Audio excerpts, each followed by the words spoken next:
അവിടെ ക്രിസ്ത്യാനികളല്ലേ, വഖഫ് ഭൂമി അള്ളാന്റെതല്ലേ? അള്ളാഹ് എന്ന് പറഞ്ഞാൽ നമ്മുടെ മാത്രം ദൈവമാണെന്നുള്ള സങ്കല്പത്തിലാണ് ഈ പറയുന്നത്. അബൂ ഹനീഫ ഇമാമിന്റെ മദ്ഹബ് പറയുന്നു, ഇലാ അന്നഹു യസ്ഹുൽ വഖഫു അലാ മഅലൂമിൻ ഔ മഅദൂമിൻ മുസ്ലിമിൻ ഔ ഗൈരി മുസ്ലിമിൻ ഔ മജൂസിയിൻ. ക്രിസ്ത്യാനികൾക്ക് വേണ്ടിയോ യഹൂദർക്ക് വേണ്ടിയോ മജൂസികൾക്ക് വേണ്ടിയോ മുസ്ലിങ്ങൾക്ക് വേണ്ടിയോ മുസ്ലിങ്ങൾ അല്ലാത്തവർക്ക് വേണ്ടിയോ വഖഫ് അനുവദനീയമാണ്.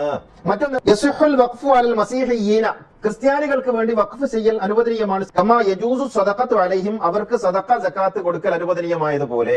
വർഗീയത പറഞ്ഞിട്ട് അവർക്ക് പറ്റൂല, സകാത്ത് കൊടുക്കരുത്, അവർക്ക് സദഖ കൊടുക്കരുത്, അവർക്ക് വഖഫ് ചെയ്യരുത് എന്നൊക്കെ വർഗീയത പ്രസംഗിക്കുന്ന വല്ലമാര് അറിയണം. വഖഫത്ത് സഫിയ ബിൻതു ഹുയൈ സൗജത്ത് നബി സല്ലല്ലാഹു അലൈഹി വസല്ലം, പ്രവാചകന്റെ ഭാര്യയായ സഫിയ ബീവി വഖഫ് ചെയ്തു അലാ അഖിൻ ലഹ, അവരുടെ ഒരു സഹോദരൻ യഹൂദിയൻ, യഹൂദിയായ തന്റെ സഹോദരന് വേണ്ടി പ്രവാചകന്റെ പത്നിയായ സഫിയ ബീവി വഖഫ് ചെയ്തു. യഹൂദിയായ സഹോദരന് വേണ്ടി വഖഫ് ചെയ്ത സഫിയ ബീവിയുടെ മാതൃകയാണോ നമ്മൾ പിൻപറ്റേണ്ടത്? അതല്ല വർഗീയത പറയുന്നവരുടെ മാതൃകയാണോ?